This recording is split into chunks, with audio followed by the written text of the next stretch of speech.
Hello, welcome back to Sterling Armory's Sword Talk. For this episode and hopefully the next couple, we're going to do something a little different. We're doing like a highlight series of our various makers that are working with Sterling Armory, including myself. And our first maker we're going to highlight today is going to be Warbear. So if you're new to Sword Talk, then if you're new to our channel as well, we have a couple different series going from our Sword Talk podcast, where we talk everything sword related, including our highlight series that we're going to be doing today. And then we have a bunch of other like how it's made videos and everything else. So please like and subscribe and join our channel. And and hopefully you like the content that we're putting out. So let's go ahead and bring Josh on.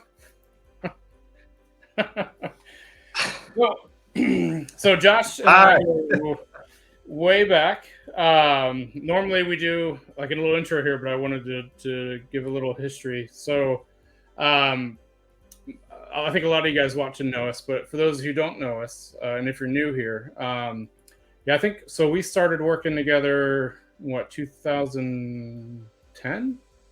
11? Fuck. No. Yeah, probably like 13 or 14. Was it that late? Okay. Yeah, because I moved back from Utah the first time in 2012. I remember because the Avengers were in theaters. But yeah, I remember like a year after that, I think like we were acquaintances, but we weren't close friends. And I remember us talking more at the castle when our respective girlfriends drug us along to a costume event at the castle. Yeah. And you were just sitting in the corner with a drink, and I was just walked over and I was like, hey. You're like, hey. And then we just sat there and chatted the entire night while everybody else was doing other stuff. It was really funny. Yeah. So we're and then a year later or 6 months later, it was like, you want to help me make a sword? Yeah. I was gonna say, holy shit. We come from a background of just crafting and making everything, right? So a lot of prop stuff, a lot of costume stuff, and so we had a lot of stuff going on early on where we were. I was already kind of starting just making just blades, but I was still doing some costume prop stuff. I was doing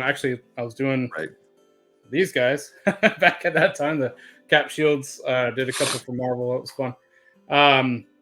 But I don't think at that point we were even thinking of doing swords, as a company. I was doing leather work. I was just doing straight leather and a little bit of drawing here and there. But we started bouncing ideas off each other, and I don't know if Josh realizes this, but he gave me motivation just to keep working and get more blade stuff done and keep going with it. And in turn, I think you started making blades as well, and yep. You lit a fire. You lit a fire as well with me, and I was like, "There's so much more things to do now." Yeah, I know. All right. So that's kind of when Sterling Armory kind of started blowing up, getting a bit bigger, because we would do Ren fairs, and we couldn't keep up, and everyone liked. So the cool thing with that I enjoy, especially with Josh, and you'll notice it as we're going through stuff today, is for those of you who know my stuff, I enjoy the historical side of blades. I enjoy usually high medieval, some early medieval, and then a lot of Chinese blades that I do, but they're very historical. I rarely do fantasy stuff. And the reason why is because I love what Josh does, and he tends to focus on the if I can talk right, the fantasy side of stuff, and but also with historical spins as well. So yeah, like if I have an idea for a fantasy stuff, or if somebody has a request for a fantasy piece, I automatically point him to Josh. So it's like he can do it better than I can. So shucks. Yeah. So do you want to give I know that was a really rough background, but if you want to expand on that. Hi, I'm Warbear, Josh Warbear. You can find me at Warbear_Armory on Instagram, and Joshua Von Warbear on Facebook. Or you can email me at 13 different email addresses, all subtly different. We might post a few. Warbear@gmail.com. There's Warbear@sterlingarmory.com. There's, oh God, the list goes Warbear on. OnlyFans. Yeah. Mm-hmm. Yep. Mighty Joe Hung. Yep. because Warbear at onlyswords.com. yep, warbear at onlyfurs.com. I Yeah. don't want to get any of you too excited. It's nothing too sexual. It's me playing video games with my feet, eating mashed potatoes out of my belly button. There you You go. know, every so often I look at the camera and you go, "Oh, you're still here." Hey, Yeah. It's like a I just keep going. yeah. Um, yeah, I got weird quick. Sorry. It's all right. No, So we're here. yeah, I started, shit, man, like kindergarten, first grade, just drawing whatever I could see in comic books. I didn't know how to draw. I just started drawing, and then that would last until like senior year of high school or a little bit after. And I would just draw everything, and then develop my own style. And I met another artist in middle school named Joshua Willoughby, and he had a certain type of drawing style that I really liked, and he was a cool dude. So we kind of just chatted and became good friends. And my style then evolved a little bit more in a different direction. Um, and then later on in life, I would pick up leatherworking. Leatherworking, I would pick up. And I've told this story so many times, and I've probably told it on Sword Talk, so I'll try and condense it. Um, and that's I didn't want to pay full price for a leather bracelet that cost $40. And there's so many things wrong with that now that I know. And one, $40 is not a lot of money for a leather bracelet at all. That's cheap. Of course, in my young, going back, I think my first Renaissance fair, I was probably like 21, 22, something like that, when I first went to the Bay Area Renaissance Fair or something like that. And I didn't go as a patron. I right away just got a job as the bunny fencer that would just like fight anyone that came over. And I got really into it, and I got really into leatherworking, or being a fan of wearing leather stuff and costumes and swords right away. Always been a fan of swords, but never thought of making my own or collecting anything that worked. I was just like, oh, this ninja sword is battle ready, 440 high tempered stainless. And Yep, those are the the days. blood groove. There's a blood groove. It carries oxygen into the wound and creates suction that tears your gut. Like, and I perpetuated all those same stereotypes, not knowing. All I knew is they sounded pretty friggin' cool, and I couldn't wait to talk to people about them. So yeah, later on, I would be, at my Renaissance Fair job, fighting people every year, and that was really fun. And being flirtatious and consuming ungodly amounts of turkey legs and meat. Um, and then I didn't want to pay $40 for a bracelet that some girl traded me, and I was like, I want another one. And then that's when I found out it was $40, and I was like, ugh, I could probably make it myself. I'm pretty handy. Yeah. And then $50 at the leather store later, I made the shittiest bracelet you've ever seen in your life. And then I found out, like, oh, I'm using the wrong ounces of leather. I'm using rivets completely the wrong way. I don't know how to set snaps. I got the wrong snap setter. So I went back and I spent $200. And back then, that was a lot of money for me because I was dead broke, living paycheck to paycheck for most of my life. And then after a whole year and probably close to like $1,700 worth of leather tools and just a year's worth of time, I made 25 to 50 of the shittiest bracelets you've ever seen. And like, they weren't good at all.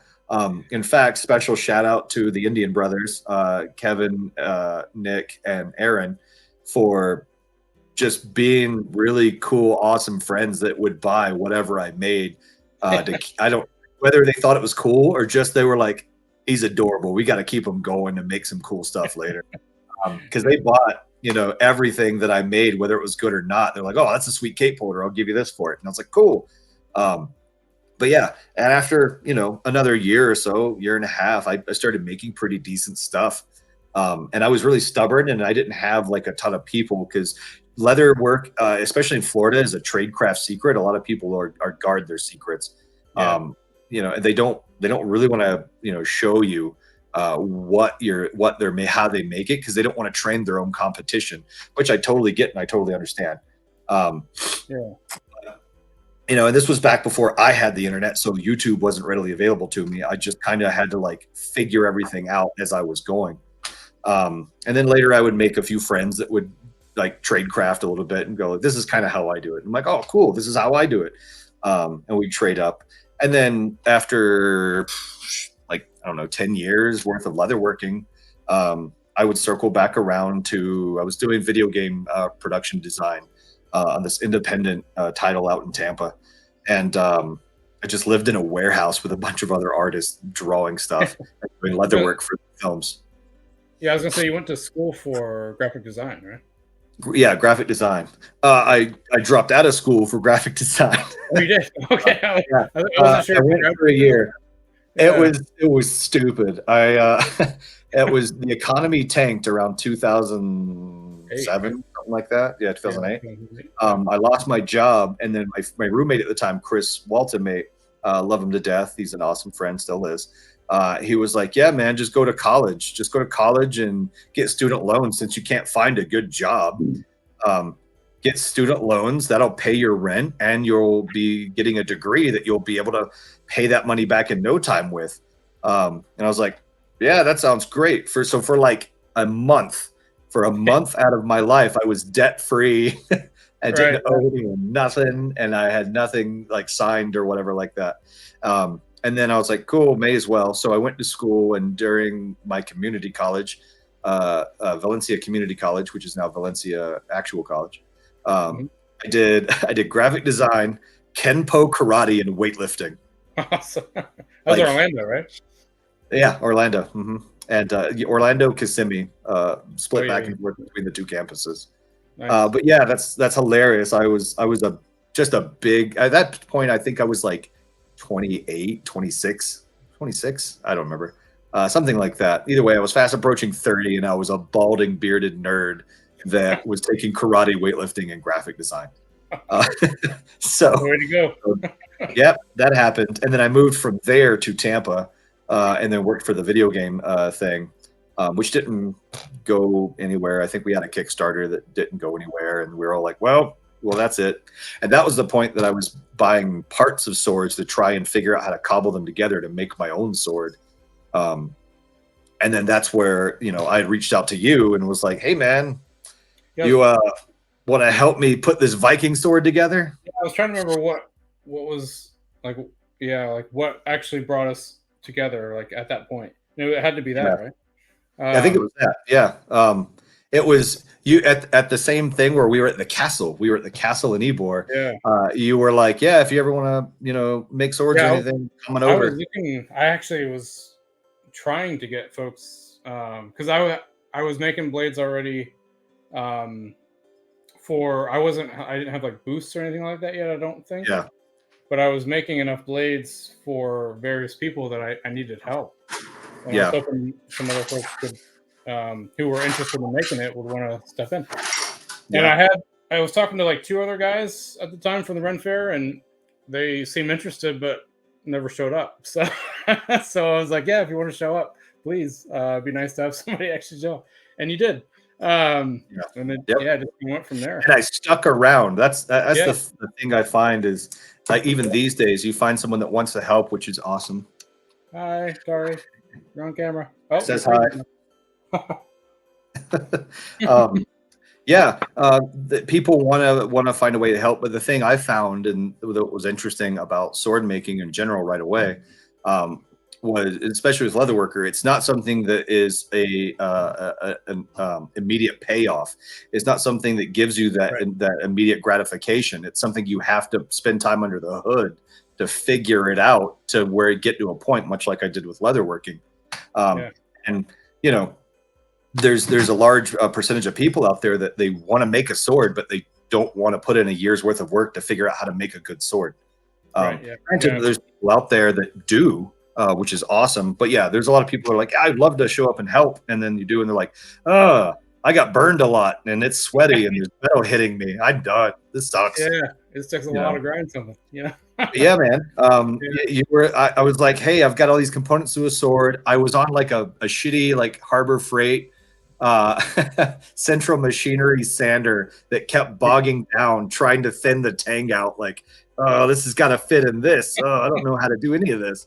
Right. And then I got to a point where I had no tools to keep going. And I reached out to you, I think, on Facebook, and was like, "Hey, man, you want to? Is it cool if I stop by and you teach me how to do that?" And you were like, "Yeah, bring like a 12-pack of cider, and I'll show you how to do it." Yeah. And you showed me, and then we cobbled the blade for the Viking sword was a fantasy barbarian Marto Toledo.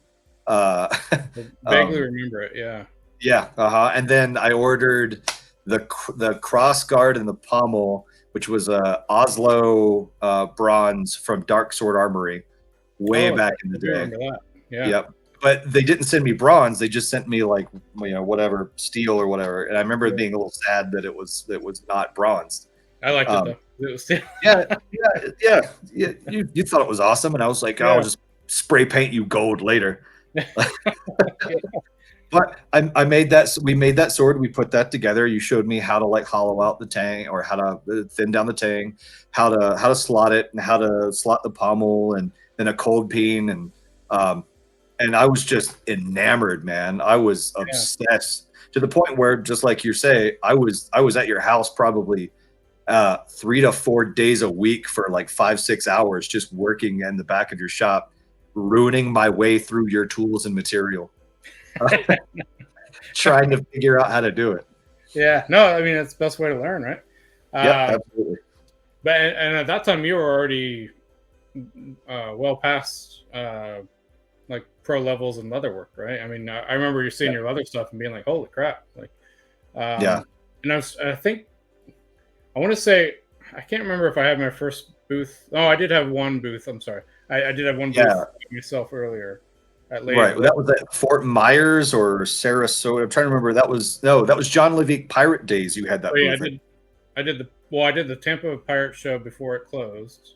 Right. Yeah. I mean, I did one of Lady of the Lakes before we met, I think. Yeah. But then I think that was it. And then the next booth I think was both of us because you did leather and I'm having a hard time remembering now. It was a while ago. But eventually we combined all that together, which was awesome. Right. Yeah. And it worked really. I think Tavares was the first time we'd combined forces. Yeah. And I say combined forces loosely because that is a beast of a fair, because you were doing splitting off from doing stunts to working the booth, while I was splitting off working the booth to sword fighting people as the fencing instructor. So we both had 3 different jobs.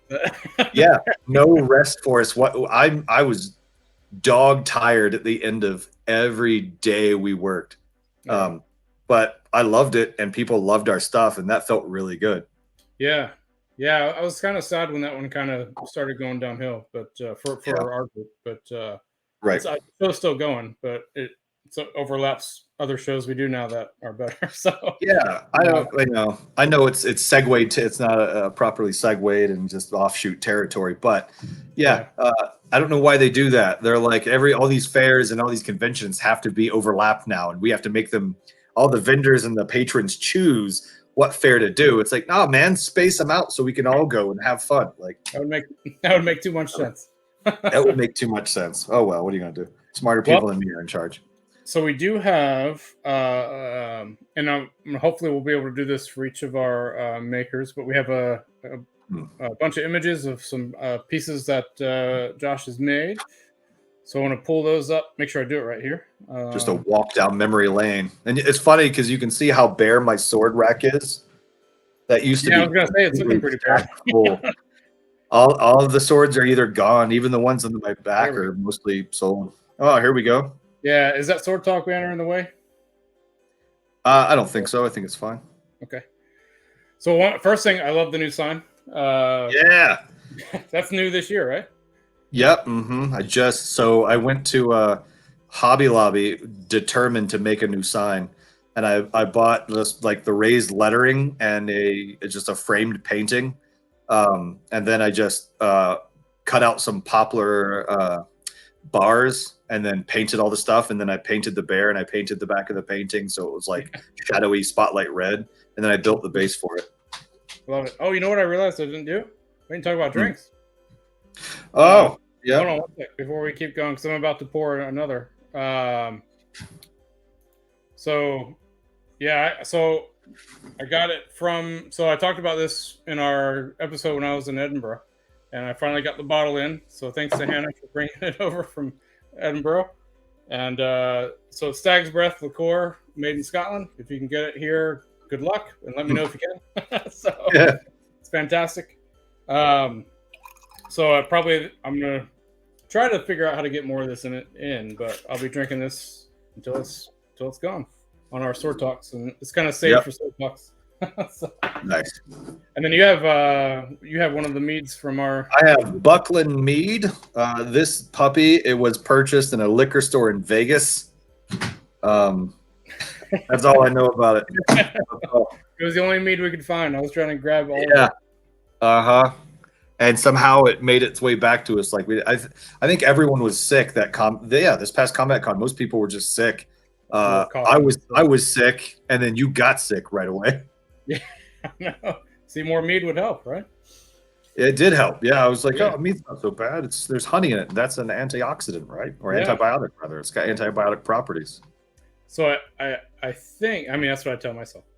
So I think that most of these are in chronological order. Not all of them, but most of them. Sure. So the first few. Yep. Oh man. These are great pieces. So, Do you remember the far right? That's Fangscar. That was after the Viking sword we put together. You handed me one of your old dowels, your old Shaolin broadswords. Yep. And you're like, here you go. This is just kind of whatever. You go ahead and play with that. And I remember obsessively getting the bronze right in the crossguard of that one and turning it into like a little hook. Yeah. And I felt really, really happy. That was like the first time I'd ever truly ground a crossguard. And I was like, again, just hypnotized by how like the bronze moved and what it started to look like as I started to get better into it. Yeah. And then your handle work on that was pretty awesome. That was a hickory axe handle hickory from Home Depot or Lowe's. And then I called it Fangscar because I got too close grinding the sword, trying to polish it up, and it slipped off and it dug into the corner of the contact wheel and just put a scar across it. And I was like, well, crap. Oh well, I don't want to thin it out anymore. It's getting pretty brittle. And then you helped me heat up the I use the word pommel very loosely because it's just like a horseshoe cap. Yeah, it's like a cap. Yeah, and I think that it's also a carriage bolt. So, and then after I finished with it, I basically walked around my house with it like this for months. And then right away I made a scabbard for it, like a big crazy Mongolian elvish scabbard. I was just, again, when you first start off with a tool set and you're doing all this stuff, you're just like a kid in a candy store trying out new techniques and you can't quit. I didn't sleep for days, just like trying to get everything perfect as I could. I even went in this old guy hired me forever. This is, of course, back paycheck to paycheck freelancing gigs and artist work. Some guy was like, I'll give you $200 for 2 days work if you just clear out my Floridian giant back of my yard that's just been overtaken by a jungle. And I cleared the whole thing out in a day with Fangscar, the sword. Awesome. And it was funny because I thought I was going to break it because I had found an old car and an old swing set by accident while chopping through it underneath all the brush. And Nick Frank purchased Indian brother Nick. He purchased Fangscar from me, and Kevin Frank purchased the Viking sword. Oh, did he? Yeah. We need to reach out and see if he still has Fangscar. So those blanks, that picture was taken on my old back porch, right? Yeah. Yeah, you can tell by the wood. Yeah. Slick. If it rained, you would die if you stepped on it. Yeah. So after you made that, I actually, I was married at the time, right? Yep. Yeah, and Liz saw that, and I said, hey, like, like he's got what it takes. Like I hope he sticks with it. And Oh, I never knew. yeah, she was super impressed by it, and we were both hoping that you were going to stick with it, and you did. So Yeah, obsessively. yeah, because she knew that I was hurting trying to find someone to help. Sure. And so I don't know if you remember me walking in. So I said, "Hey, can I borrow that for a sec?" and I walked from the shop back into the house, and then she came out right after that because she was like, "Holy crap, that's awesome!" So I walked in with a big smile on my face, like, "Yes, I got one." Yeah, look what my boy did. yeah. But yeah, it was super awesome. It really gave me the Beastmaster vibes, which is one of my faves. So yeah, it was cool. That's awesome. Yeah, that makes me feel good hearing it. Yeah, I couldn't remember if that was one of the Chinese blades or if that was one of the. That was Chinese. That was a Chinese blade. But we did base a later one of our later blanks off of that blade, I think, right? Yes. Yep. Correct. Yeah. It was very hand in hand, and I think this is also what put me in your good graces too. I was like, I really am channeling Beastmaster vibes with it, and this is the kind of thing I want to make. Yeah. And then for that, it was, yeah, you do. Oh, yeah. And then it was funny because I was obsessed with Viking, and then I was obsessed with like Middle Eastern, Chinese influenced single edge blades. And it was all about the fantasy. And I really wasn't a fan of cruciform at all, like long swords, bastard swords, what have you. I just wasn't a fan. And then I saw you making or remaking one of your swords, and I was like, I tried to like duplicate your steps behind you and just kind of match up the work so we could both kind of work on the same thing. Yeah. And you handed me like a big chunk of bronze, and I think the pommel was already half done from an old blade you had, as well as the blade. So I re-welded the tang to it to make it longer. We started grinding on it, and you started polishing up my grinds for me. I did the cross guard again, and I still had those feels where I did a cross guard, and I'm like, that's a really good cross guard. And then we did the handle work, and then I immediately, just like Fangscar, took it home, carried it around for like 4 months like this, all while immediately jumping into doing the scabbard. And that's still one of my better scabbards. Like, it was not wood core, it was just straight up leather, but everything came together really, really well on it, and I loved it.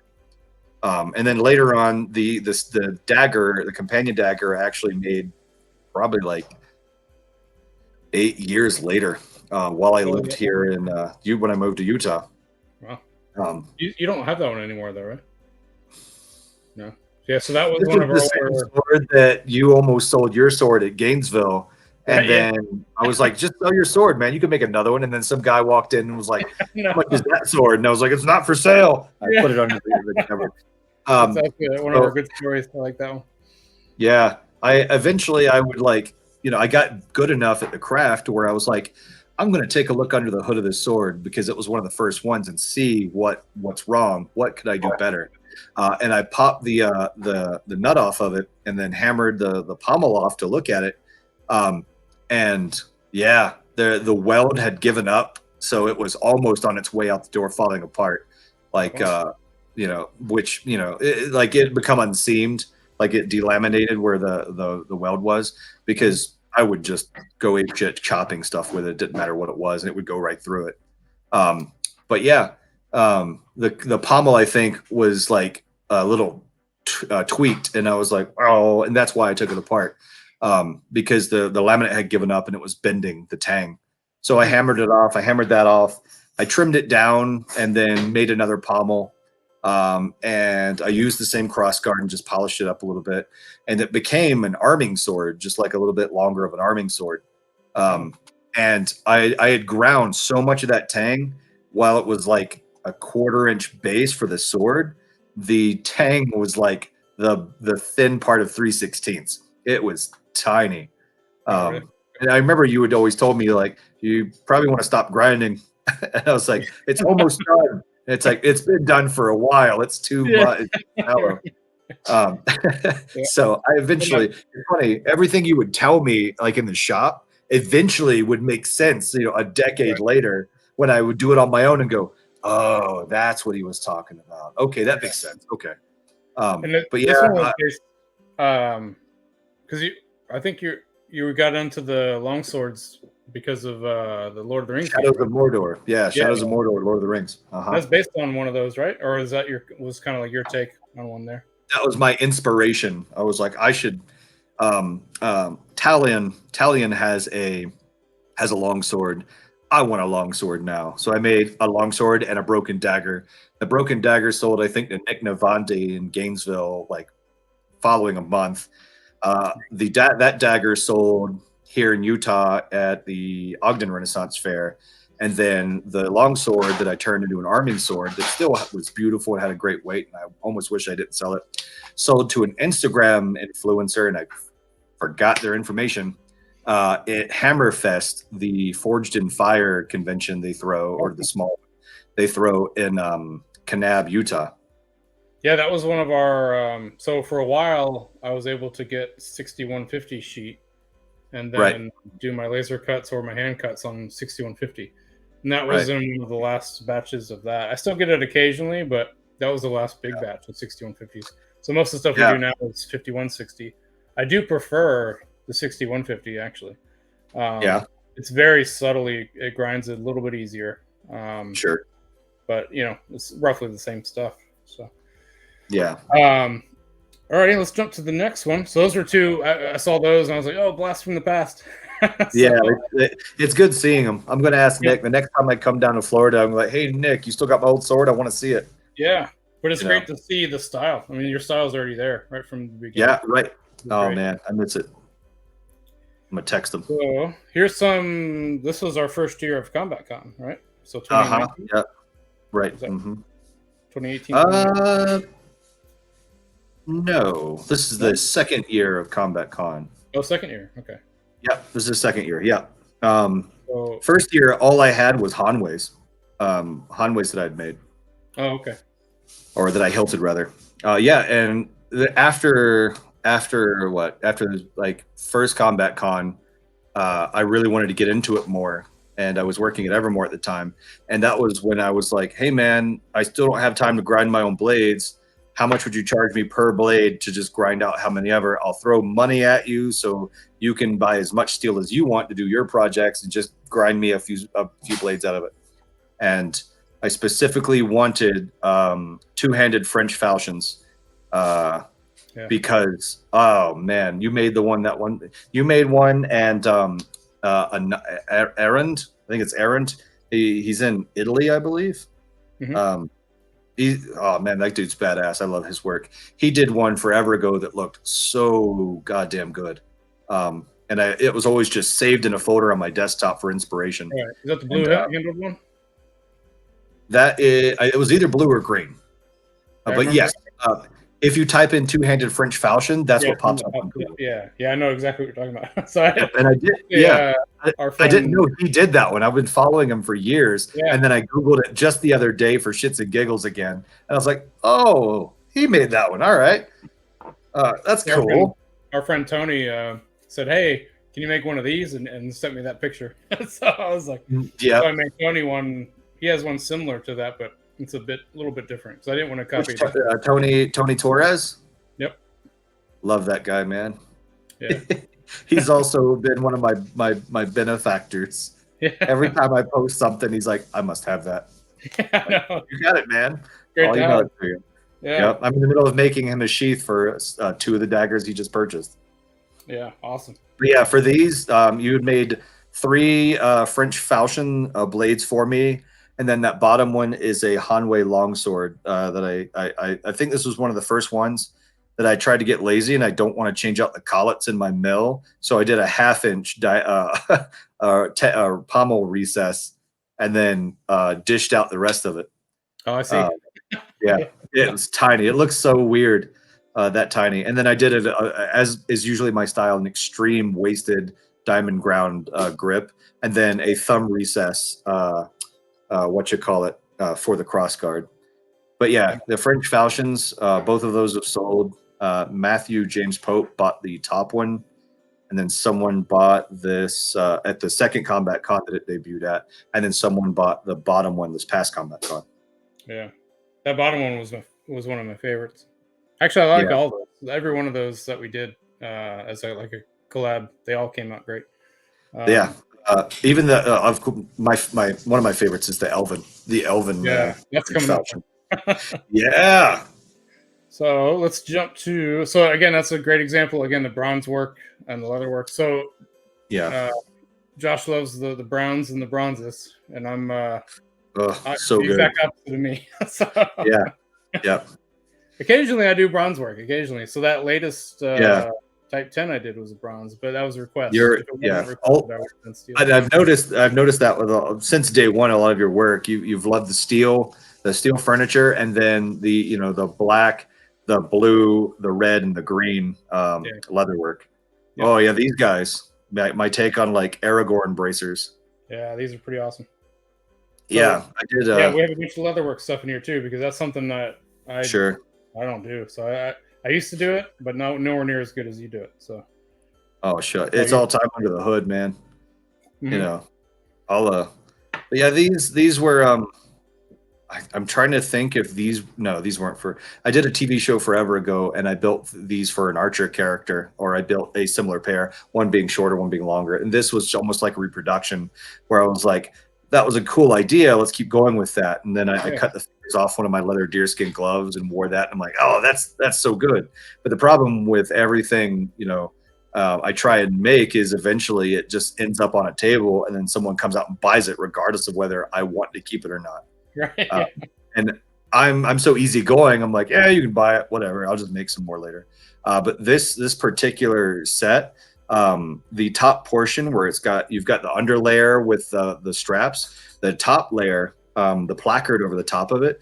What I'll do is, like you see in there, is I'll teardrop, hammer, teardrop, emboss all of that texture in, and then I'll go back and paint it metallic gold or bronze, brass, or silver, and I'll make it look like metallic armored hand braces. Yeah, it looks like hammered metal. Yeah. Yeah, and sometimes I'll leave them leather and just say that's good, and then pop it out, for sale at whatever Renaissance fair I'm working. Yeah, it always incorporates into a part of my costume for a short bit though. So, like, are you still making stuff like this? So, like at the current Ren fairs and at Evermore, you can probably find anyone there can find this stuff too, right? Yep, I'm doing right now. I'm doing similar ones of these, but on the top, I'm doing the metallic paint, and then big like inch diameter spots over the top of it, so it has another layer. And then I'm doing draconic segmented ones that have like layered scales up the forearm. So I'm switching it up. Has anyone ever asked you to do leather forearms for like HEMA stuff? Because that could work. Probably. I've always turned it down. Sometimes like if it was, sometimes somebody might buy that for that purpose, and you don't know they're using it for that. Oh, yeah, I'm sure. Yeah, that's a good point. I'm sure a couple HEMA guys have. It would work. It's definitely it's 9-ounce leather that's double layered. So oh yeah. Lithius belts. This is one of the first things I saw you do, by the way. When we the one in Tampa. Yeah. So I did one in Tampa that was like crazy, that had like the Roman battle dress underneath it and everything like that. Yeah. And that sold to an 8-year-old boy's mom bought it for him, and he walked out like holding it underneath him like this, trying to walk away with it. Yeah, that was awesome. And so every time I make myself a Lion Baltius, it sells in like a couple months. So I've always been able to take a picture or two or be in costume with it for a hot minute, and then the moment I take it off and switch to a costume, someone's like, I'll take it. So this one I think is actually downstairs at the moment. And yeah, people wearing, because I've ordered like every on eBay every so often I'll find these brass antique lion door knockers, and that's what I'll put on the front of them.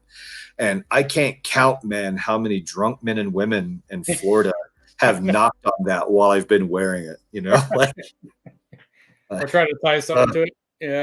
Yeah, or try and grab it and lead me around the Renaissance fair with it. Right. And I'm like, definitely a icebreaker, right? yeah, among other things, yeah.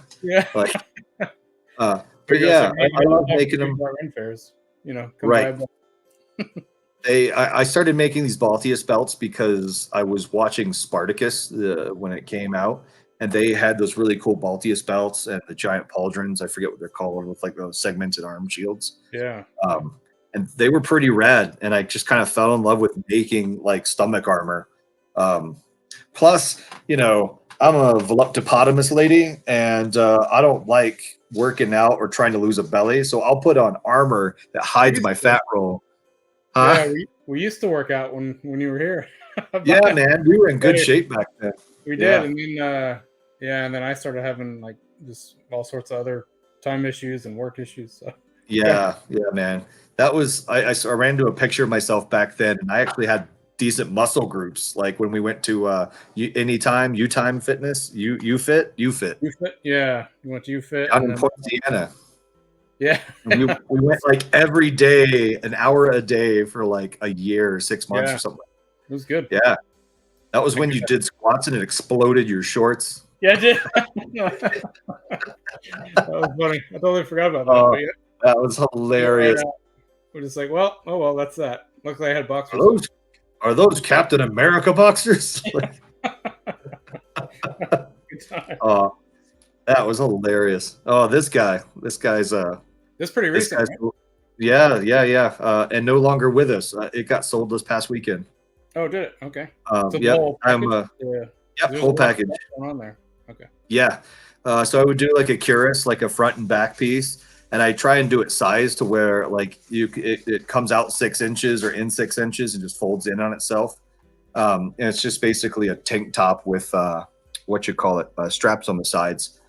And then so that's the like base pattern I'll do is that, and some people will just wear that, and then I'll go like I like making a ton of different stuff, obviously. So this one I was like, I'm going to make a gorget and some pauldrons with that gorget as a mantelpiece, and then I popped it, and I really like that color scheme. Yeah. And I was working on a faux Baltius to go across it to break up all that like saddle tan on the stomach. But I didn't get a chance to. A guy popped out and bought it, and he also bought bracers. He basically kitted up. I love that at like Evermore and Renaissance fairs when just average Joes show up and they're like, I didn't wear the right outfit. I'm gonna take $1,000 worth of all that gear and I'm gonna put it on me and I'm gonna walk around and own this place. And I'm like, you right? All right, Daddy. Let's do it. And that's what this guy did. And it's awesome. I love seeing people walk away just like yeah, and happy with I'm really liking it. Yeah. totally. I had an old guy, another one sold. I did a Witcher one, and that sold this past weekend as well. And then the weekend before that, I had a normal one, and some like 85-year-old guy was like, "You mind if I try that on?" And I was like, "Yeah, no problem." And he put it on, and he was just like in a polo shirt and jeans. And he just started doing like karate in the tent while wearing it. And he was like, "What do you think, Dolores?" And his wife said, "I hate it." And then walked away, and he turned and said, "That clenches it. I'll buy it." And then I ran his card really quick, and I said, "Enjoy." And then his wife turns around and looks at him and goes, "Ah!" like this, and he goes, "Ah!" and then runs out after, and then just owning the fair. I thought that was so funny. He bought it solely to spite his wife. Yeah. Yeah. Oh, that was good times. Yeah, a lot, and that's why I like working the fairs. Is like not only do I love working stuff in preparation for it, I love seeing people find something they love and wear it around with pride. And I like talking about it with the people that are interested in knowing about it. It's just so many good positive experiences with it. It is, yeah, a lot of great conversation. Same with blades, which I'm sure you know as well. Yeah, absolutely. Yeah, yeah, it's the best part. That's the nice thing about doing things in person versus online, right? Although lately online, a lot of customers have been asking kind of similar questions that they would in person, which has been great too. But yeah, it's just absolutely. So. Yeah. These guys. This is a good staple of yours, I think, right?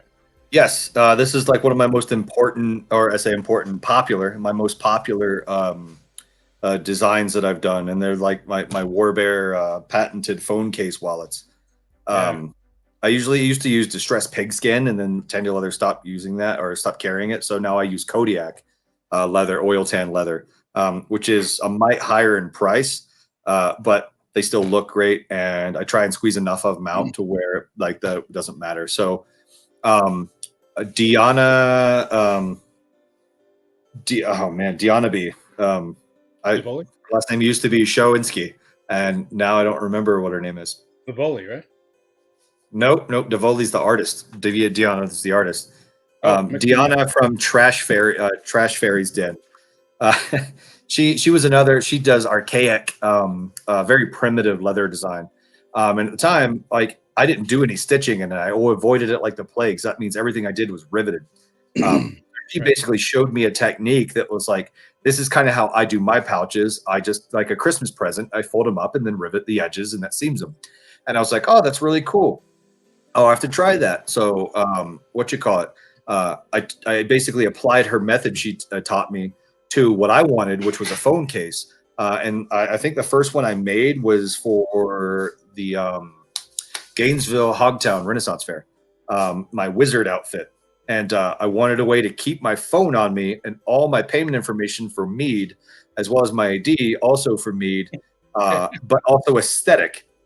So it was easy to reach, but aesthetic on my costume. So I made the first one, and it was a Mjolnir hammer and off of whatever like conchos I had laying around.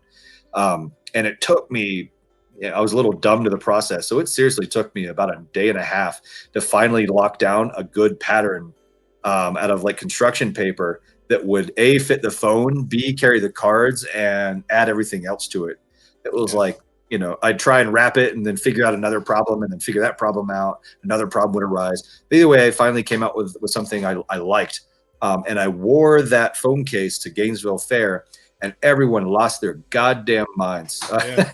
Like I remember that. patrons as well as vendors were like, that holds all your wallet as well as your phone right there on your hip. I have to have one.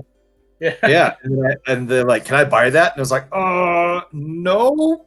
Yeah, I'll make one. And I want this one's mine. And then I ended up making like a run. If a Kodiak sheet, like if you pattern it out right, will give you anywhere from 20 to 30 phone case patterns, or cutouts of the pattern. And so I made like 10, I think, and the 10 sold the first day. And everyone bought one from me, and I thank them for that so much. I would not be able to do this if it wasn't for people that are fans as well as friends, as well as family, that are just like, I like what you make, so I want to buy it and support you. Yeah, like if you go to a fair down here, I don't think you can walk around without seeing a couple of those every which 20 feet. Is another thing that makes me so happy. Seeing someone like rep your gear is like, oh, I know where you got that. It was me. Yeah.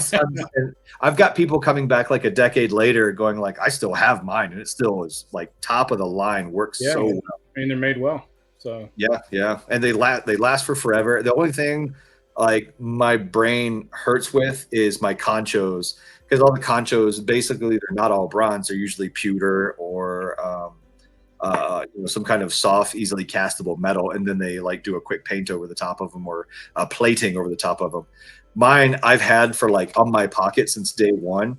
All the plating on not only the concho but the rivets as well has all rubbed off, and now it's silver. Yeah, does it look copper? You know how I feel about silver. Yeah. Yeah, I think it's nickel. I think it's either nickel or pewter. I believe it's nickel. Yeah, so the conchos are probably pewter, but yeah. I was actually wondering all my antique brass rivets have also worn down to just be silver now, and I know they were gold at one point, or antique brass at one point. Yeah. Oh, I thought brass was. Yeah, that might be nickel.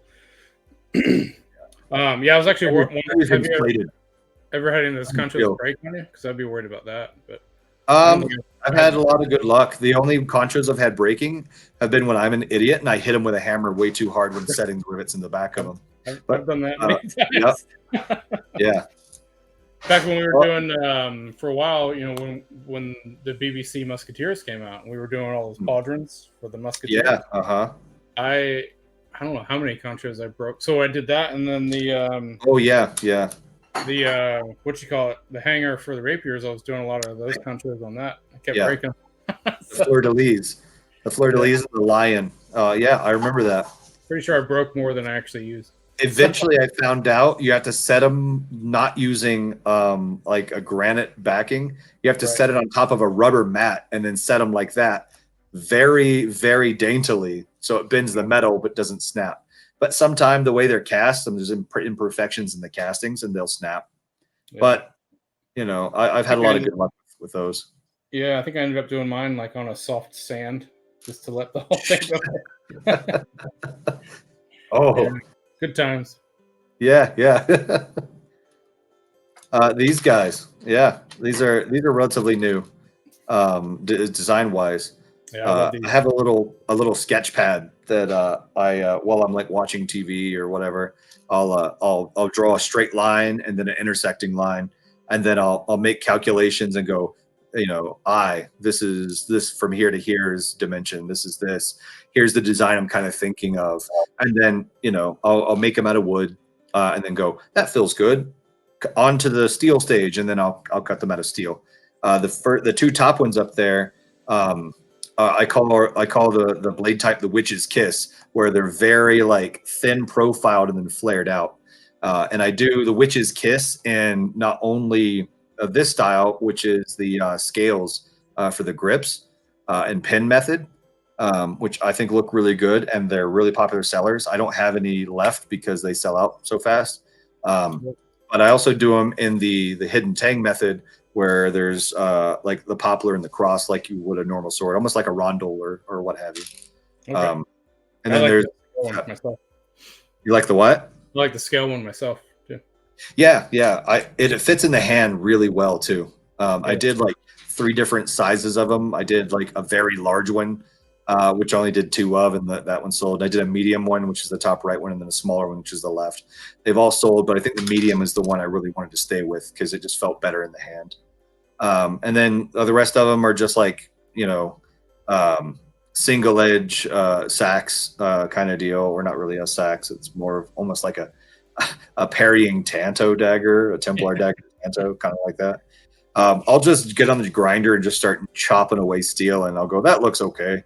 And then the one with the circle, I sketched that out, like just thinking of a classic anime where he's got the dagger and he spins it with one finger and then catches it. So I put, you know, the hole in the middle, and then I sketched it all leather wrapped up like that. I made 2 of them. The first one I did perfect on all 3 sides, and on the 4th one I went too far and it ruined that perfectly symmetrical circle, how it tapers in the middle. And then I got frustrated and ground too far, and now it's just a handle with a circle. Are you still doing those, by the way? No, I sold that one right there to a friend of mine named Muskie in Tampa. I don't know how my brain records all this shit. Like, yeah, I don't know how I couldn't keep track of all that. Yeah.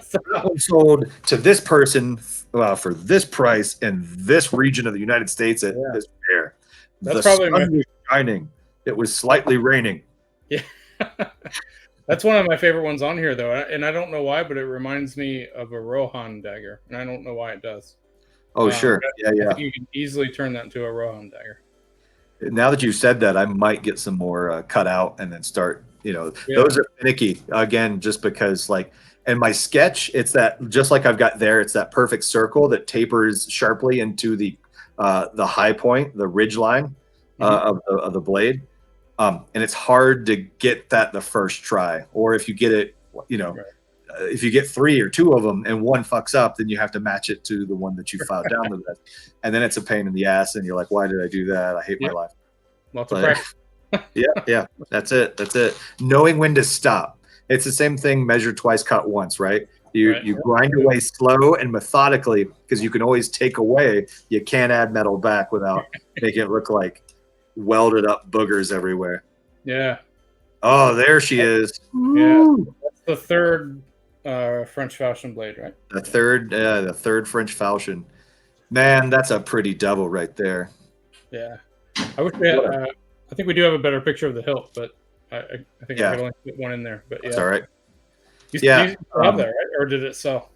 It sold this past Comic-Con. Yeah, that's right. It sold, yeah. To that starry-eyed kid who just fell in love with it and came back 3 different times to hold it. and then it was just like, I'm doing it. This is mine now. Yeah. I love that. We Yeah. never got to cut with that though, did we? Say what? Did we ever get to cut with that one? No, we sure did not. Yeah, man. I wish we could have. Because Yeah, that was a nice blade. we should have. Did we go cutting at Chad's house before or after Combat Con? It was before Combat Con. Before, but I don't think we brought that. No, we had a chance and we didn't take it. Yeah. This one was one of those that like sometimes, like much like you, I say sometimes, not all the time. Very, very few amounts of time will I sketch a sword or a dagger out and go, here we go. You know what I mean? I'll just start grinding and go, that looks right. Yeah. And then I sketch it afterwards. That way it doesn't change very much from the sketch. You know, that's a little trick for you.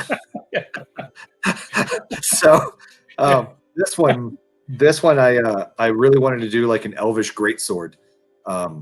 You know, something long and heavy, but still good, like something an elf would carry. So I kind of sketched up what I thought was going to look like, and I got my bronze, and the bronze was a giant chunk of like 1.5 by 3 inch by 2 inch, I think, something like that, for the pommel. And I ground it out to shape, and I remember cursing myself because I had to do this grip twice. I did it the first time, and I forgot to trace the pattern out on the pommel to cut the wood. So I hammered the pommel down on there. I was like, that's a nice fit. Crap. So I had to like keep like I tried to make a paper pattern by holding the paper on it and pressing it and darkening the lines and then cutting that out and then laying that on the wood, but it was just off a little bit. So I ended up throwing that away. And then this is as close as I could get.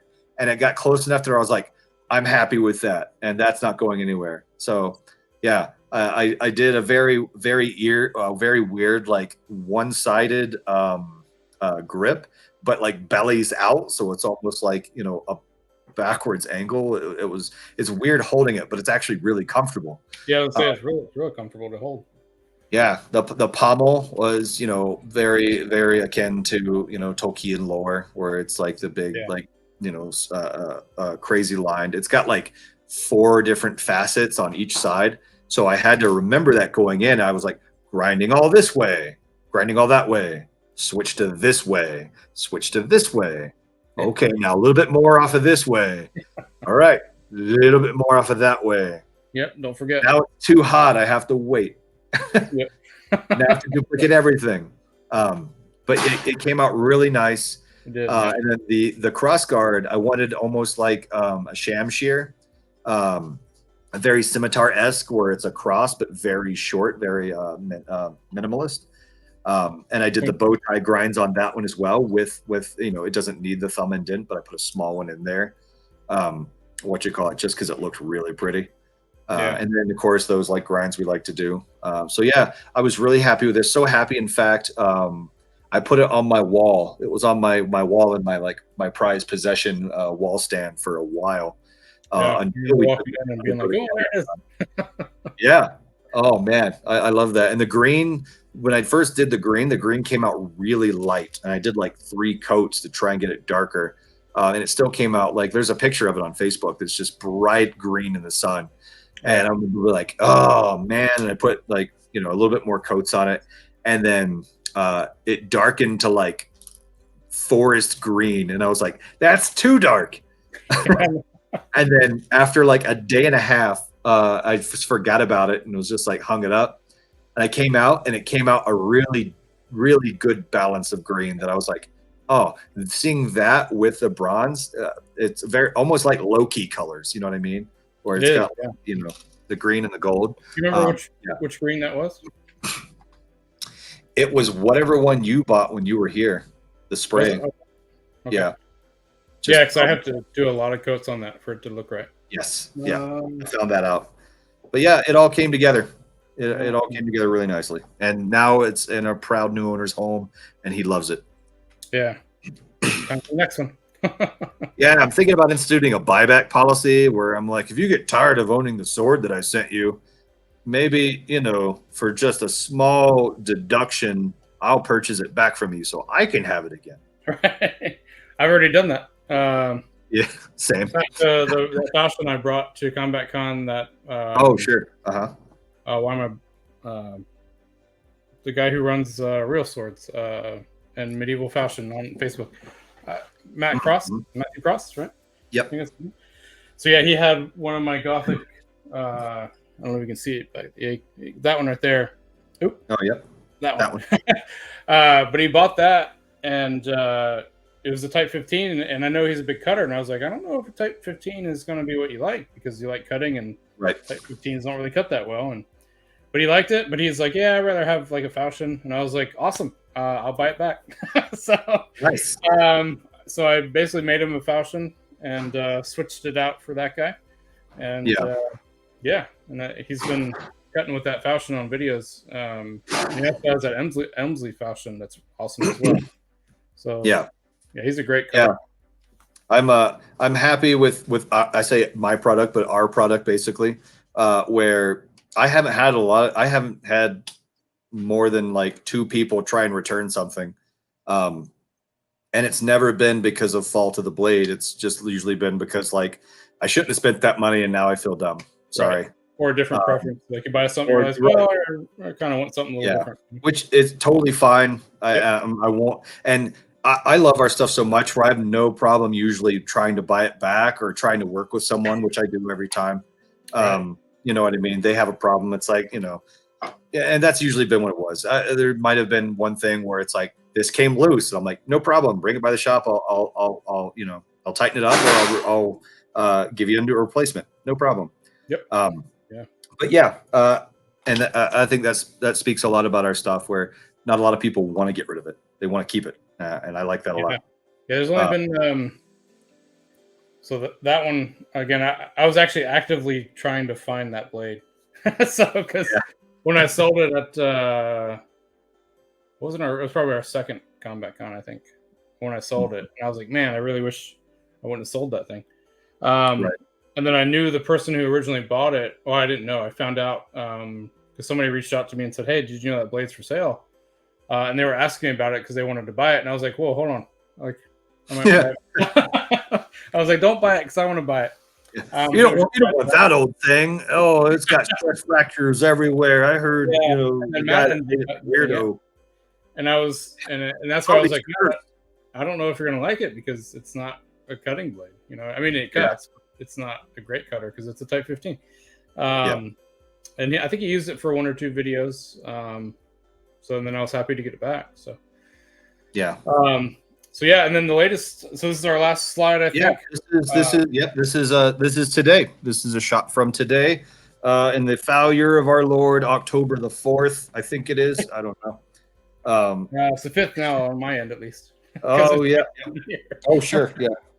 So yeah, this is from today's workshop. This is just an overview. You see a giant. There's a half finished shield or 2 sitting there that I still have to leather wrap and everything like that. Yep. There's that NASA hat. Man, I wear that everywhere. That's so, or I say everywhere. In the shop, it's on my head all the time. It does such a good job deflecting everything. All right. Yeah. There's a stack of daggers there. Some of them are a Filipino style of dagger that I've been working on for a while. That I decided to like enlarge the pattern as like a kitchen knife, and my friend Chris Vest purchased one of the early prototypes, and he cooks with it in Salt Lake City. There's a couple of the Paladin's Mercies up there, my dagger lines, and there's a couple of Saxes as well. On the table still, there's a broken sword. That's going to be a broken Witcher sword. That nice. I love making them. They're fun to make. There's a Xiphus that's still heavy. I still tapered as much as I could, almost spatulating the tip, and had to pull back to keep my lines crisp. But that like mass of metal right there at the tip, where it leafs out, just adds a bit more weight to it. So it's still a little heavier than I'd like. And then there's the short sword to the left of it, which is, I think it's under a pound after I distal tapered it. And I'm out of pommel material. So I have to go to Salt Lake to go get pommel material tomorrow to finish these. Is the Xiphos sharp, or is it? Yeah, it's sharp, or it's going to be sharp. It's not yet. So yeah, a lot of the Xiphos have, it's not a linear distal taper. It'll do drastically distal taper in the first few inches and then stay pretty thin. Right. So I don't know. Is yours linear right now? Because that might be why it feels heavy. It's a big blade, though. It is pretty big. Yeah, it's like something like 2 3/4 at the base, wide, and then it stays that same length at the where it pops out at the Yeah. top. So right now it's got just like the distal taper we've been doing with the upside down V and grinding out the top. Mhm. I only did it halfway down the blade. I didn't try and go any further. Oh, Uh, yeah, you can go all the way down. yeah, I may do that. Well, I already put the cross guard on it, so maybe I'll just call this Oh, one a yeah. mower. Okay. I already cross guarded all of these. They're already the cross guards already seated. They all had a really good seat. And then the popular one, the evil boy, the Yeah. thorn sword. That sucker. Oh man, I'm loving that. I'm gonna gun blue the entire thing so it's just black, and then I'm gonna polish some of the highlights on it so it like picks up a little bit. And I'll probably do a pear or mushroom shaped pommel for that one, and then a severely drastically wasted grip for that one as well with a few risers. Maybe a ferrule underneath the cross guard. I'm still toying with the idea. Right now, you see the tip is very rounded, where everything else is scalloped. So I might switch that to a very triangular tip, just to keep in mode of the design. Yeah. This one was going to be, I designed, like, keeping all of our designs in mind. I designed what I wanted a bastard sword to look like or feel like, just a simple hand and a halfer, with still a bit more length, but I wanted it more thicker in the base. So Yeah. I laser cut one. Oh man, Like 32? probably 39, maybe. Yeah, 39 or 40, something like that. Long. Oh, total. Like, how long is the blade length, though? Probably Uh, 32. I'd have maybe 32. 32 sounds about right. I'd have to measure it, but yeah. Yeah, it looks shorter in the angle of the image. But I think the handle is around 10 and a half, 11 inches overall, but half of that a half inch of that disappears with the peening process. But yeah, so I was doing that one, and this is when I had like rough ground a while ago, and I just kind of tossed it in the bin and forgot about it. And I found it today. I'm like, oh, well, while I've got one more 40 grit to go, I may as well like polish this bad boy. And I got too aggressive on the tip, and it started scalloping, and I was like, damn it, what are you going to do? And, that's one of my little tricks. Anytime I have a scallop dagger, sometimes it's by design, and I think they look cool. But the origin of that design was I got way too close to the base while doing the dagger, and I thinned out the material too much. So I just turned it around and just buried it into the contact wheel and thinned out that ricasso. And it looked really cool. So sometimes I'll do them just to switch up the designs, and sometimes I get too aggressive and I don't look what I'm doing like a dumbass. And the material thins out so much, it starts to like take away a little bit of the temper, where you see it start to discolor, and you're like, no, can't have that there. Gonna have to take it down. So I did it at the tip, just preemptively, just like, okay, well, this is going to be a weird looking sword. And I did that, looked at it, and I was like, did another one, and then another one, and then another one, over and mirrored it. And I got them pretty close to symmetrical. And I was looking at it, and I was like, that looks pretty fucking cool. Yeah.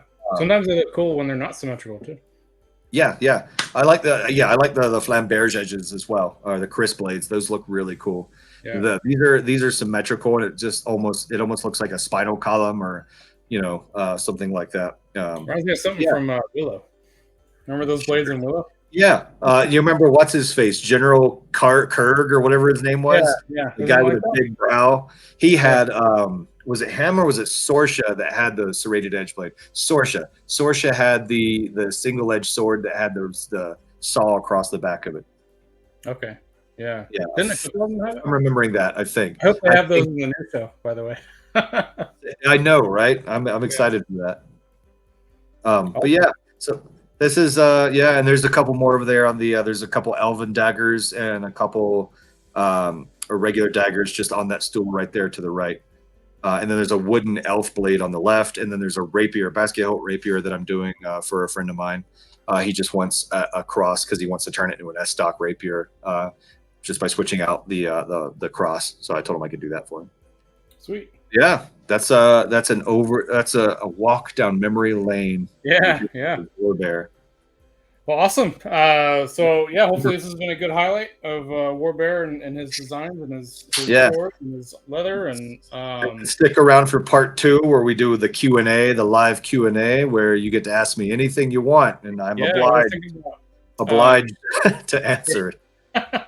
That shit's gonna yeah, get quick. it is. Yeah, we haven't done a live stream yet, so we're debating on doing that pretty soon. I'm not sure when that'll be, but hopefully pretty soon. So we have coming up. This should air. Well, actually, I'm not sure. This probably won't air before Salt Lake City. So you think it'll probably air right after Salt Lake, right? We have one more to put out, I think, before this one. I think so. It's one or two more before this one, but I can put it out because we're kind of short on videos right now. So yeah, we have Salt Lake Open coming up, and then after that, Is that Keith's sword behind you? it is. And I saw him not that long ago. 3 years, 4 years. Yep. So yeah, I need to get it back, absolutely back to Keith. Yeah, he and I actually talked about it not long ago. Yeah. I think we talked about it while we were eating at Combat Con. Yeah, because that was made by what's his name? That we were Dave Baker. So we were hanging out with him at Combat Con. Yeah, that's hilarious. Yeah. But yeah, so we have that, and then we have Sarasota coming up, and hopefully you'll be able to fly over for that. Fingers crossed. I mean, Colton and I were talking about making a brocation and just both flying down there. That would be amazing. Yeah. We're also talking about it'd probably make more sense if we were staggered, where I went for the weekend and left. He comes for the next weekend to space out to help. Yeah, that's not as fun. Yeah, I agree. Yeah. And hopefully Thomas will be able to make it down, and I know Chet is excited to get more done for it as well. So totally, yeah. And then I have someone new coming tomorrow to start grinding blades. He's a guy that I work with, and he's already done knife making before, and he's a mead maker too. So Red. Sterling Armory needs its own mead. That's all I'm saying. Yeah, agreed. Yeah, my guy Ronan that grinds that does. He makes stuff for me for decks. He makes his own mead. We gotta get on it, man. Gotta capitalize on these guys, dude. Mm-hmm. You know, Sterling Armory mead. That way we don't have to buy it anymore. It shows we just have it. Yeah, and then we buy a warehouse that we do like not only the sword and leatherworking in and classes, but it's also a tavern by night. Exactly. But we have to have bunk beds, so we never have to leave this place because we're never gonna, Or it's a renovated castle that we find in Scotland or something. That's super tempting. I saw Aaron or Aaron. Aaron. I don't know if I'm saying his name right. He's got a Kickstarter going. He's crowdfunding to restore like an old European house. Aren't they? Are they in France? Or are they in Czech Republic? I think it's Italy. Is it Italy or France? I think it's Italy. It might be Italy. Yeah. I saw that. That was that's a dream, isn't it? Yeah. Can you imagine? And I think their goal was like 30 grand or something like that. I'm like, God damn it. I think that enough. Right? Yeah. Every half-ass castle I've ever found here in America has been $6.4 million. Right. Yeah. And they're not even, they're fake. So. Yeah, right. So if any philanthropists out there, any rich guy, any Musks or Bezos that are just like happen to see us and they're like, these guys are all right. Let's give them a treat. Feel free to purchase us a castle. Right, you can put cameras wherever you want. We'll all live in it. Yep. You might see some stuff, and that's what you want, and that's cool. Or maybe that's not what you want. And that's cool too. And either way, we're come out on top of this, and you can help them. You'll get an honorable mention. We'll make a sword with your name on it or some shit. Yeah, I was like talking to Hannah about like there's got to be a way because there's so many abandoned castles in Ireland and Scotland and the UK. And Ireland, in Europe in general. If you throw a rock in any of those places, you'll hit 7 castles. Right. So it was like, and manor houses, which are kind of like earlier or later castles. Like there's got to be a way to work a deal with the government to renovate those, right? Right. I don't know. That's in the back of my mind though. So 6 months here, 6 months there. That'd be fun. Yeah.